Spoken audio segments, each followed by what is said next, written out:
امیر وزیر غریب وزیر۔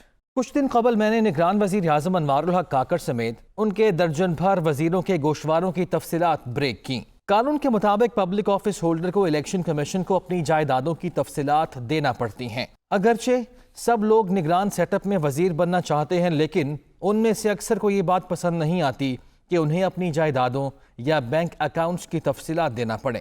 ان جائیدادوں میں پاکستان میں اور بیرون ملک موجود جائیدادوں کی تفصیلات دینا ہوتی ہیں، لہٰذا اس موقع پر اکثر سیاستدان گھبراتے ہیں۔ سیاستدانوں سے زیادہ بیوروکریٹس اور ٹیکنوکریٹس گھبراتے ہیں کہ اگر دنیا کو ان کے اثاثوں کا پتہ چل گیا اور بینک اکاؤنٹس میں پڑی بھاری رقموں کے بارے میں علم ہو گیا تو لوگ کیا سوچیں گے کہ ان کے پاس اتنی بڑی جائیداد کہاں سے آئی، اتنا پیسہ حکومتی نوکری میں رہتے ہوئے کہاں سے بنا لیا۔ اب بھی وہی کچھ ہو رہا ہے کہ لوگوں کو یقین نہیں آتا کہ سیاستدانوں کو تو چھوڑیں، یہاں تو بیوروکریٹس کے پاس بھی قارون سے کم خزانہ نہیں۔ لوگوں نے سوالات بھی اٹھائے ہیں کہ 17 گریڈ کی نوکری سے شروع کرنے والا سرکاری ملازم گریڈ 22 تک پہنچ کر ارب پتی کیسے بن جاتا ہے، اتنی بڑی جائیداد کیسے بنا لیتا ہے۔ اس کابینہ میں ایک سابق بیوروکریٹ وزیر ایسا ہے جس کا باپ ایکسین ریٹائر ہوا تھا اور اب وہ کہتا ہے کہ وہ سب جائیداد میرے باپ نے مجھے دی تھی۔ اکثر بیوروکریٹ وزیر اب مجھے کال کر کے کہہ رہے ہیں کہ ان کی جائیدادیں وراثتی ہیں،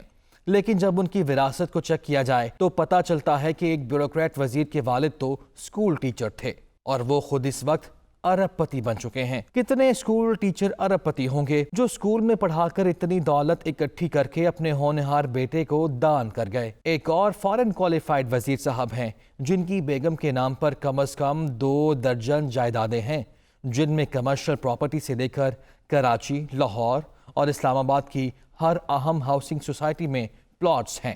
6 کروڑ روپیہ ان کے اپنے بینک اکاؤنٹ میں موجود ہے۔ میں نے جب پروگرام میں خبر بریک کی تو انہوں نے کال کی اور کہا کہ آپ بھول گئے ہیں کہ میرے اپنے نام پر بھی جائیدادیں ہیں۔ اپنی بیگم کے 2 درجن سے زائد کمرشل اور رہائشی پلاٹس کے بارے میں کہنے لگے کہ ان کی بیگم کا والد بہت امیر ہے، وہ ایکسپورٹر ہے اور وہ سب جائیدادیں انہوں نے اپنی بیٹی کو دی ہیں۔ اب تقریباً سبھی بیوروکریٹ وزیر یہی جواز پیش کر رہے ہیں کہ یا تو وراثتی جائیدادیں ہیں یا باپ نے بیٹی کو کمرشل اور رہائشی پلاٹس خرید کر دیے ہیں۔ ہماری وزیر خزانہ ڈاکٹر شمشاد اختر صاحبہ کے اکاؤنٹ میں $1 کروڑ پڑے ہیں جو انہوں نے ڈیجیٹل پاکستان میں فکس کرائے ہوئے ہیں، جہاں سے انہیں ڈالرز میں پروفٹ مل رہا ہے۔ ہونا تو یہ چاہیے تھا کہ جب وہ وزیر خزانہ بنی تو $1 کروڑ پر اپنی ہی وزارت اور اسٹیٹ بینک سے ڈالرز میں پروفٹ لینا وقتی طور پر بند کر دیتی کہ وہ ملک کا خزانہ چلا رہی ہیں۔ یہ مفادات کا ٹکراؤ ہو سکتا ہے۔ خیر، بعض لوگ سمجھتے ہیں کہ انہوں نے پاکستان میں پیسہ رکھا ہے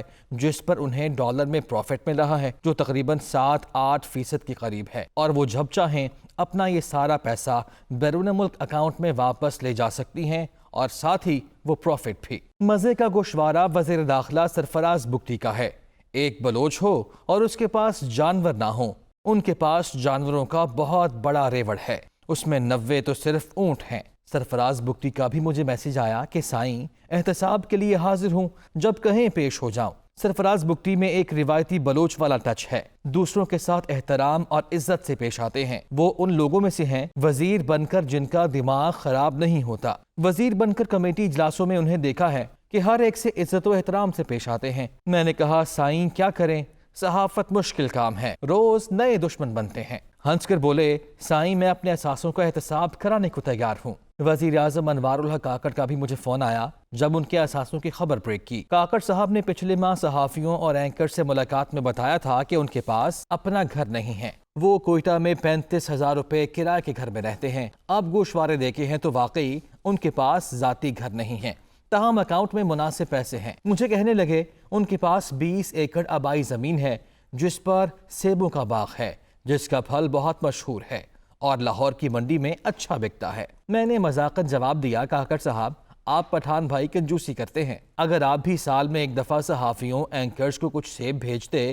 تو ہمیں بھی علم ہوتا کہ آپ کے باغات ہیں۔ جہانگیر ترین ہر سال صحافیوں کو آم بھیجتے ہیں، اپنے بدترین مخالفین اور ناقدین کو بھی، لہٰذا سب کو علم ہے کہ ان کے آموں کے باغات ہیں۔ کاکڑ صاحب نے کہا لگایا اور کہا شاید آپ درست کہہ رہے ہیں، کوئٹہ کا پٹھان کنجوسی کر گیا۔ خیر، ان وزیروں کے گوشواروں میں جو وزیر سب سے غریب نکلا وہ مرتضی سولنگی ہیں۔ انہوں نے صحافت کا آغاز 30-35 سال پہلے انگریزی اخبار سے کیا تھا۔ وائس آف امریکہ میں برسوں امریکہ جا کر کام کیا، وطن واپسی پر ڈی جی ریڈیو رہے، پھر ٹی وی پر اینکر کے طور پر کام کیا اور اب پتہ چلا کہ کل اثاثوں کی مالیت 2 کروڑ روپے ہے۔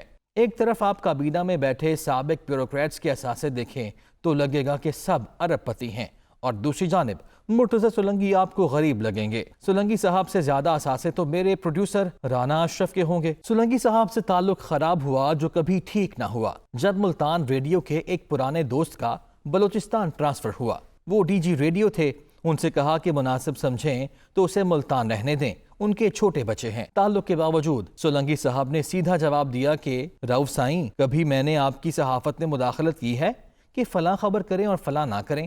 میں نے کہا نہیں۔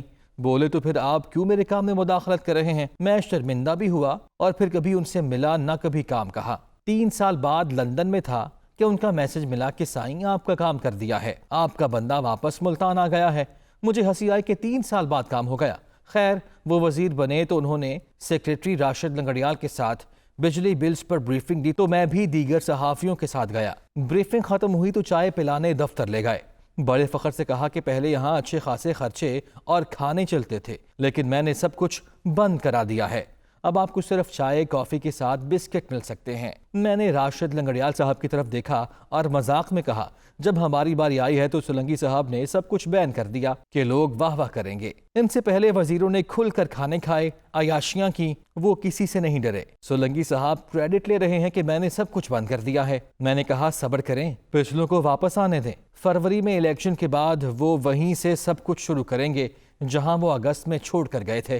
سولنگی صاحب جو مجھ سے اپنے فیصلے کی داد لینا چاہ رہے تھے، انہیں سمجھ نہیں آ رہی تھی کہ وہ اس بات پر ہنسیں یا روئیں۔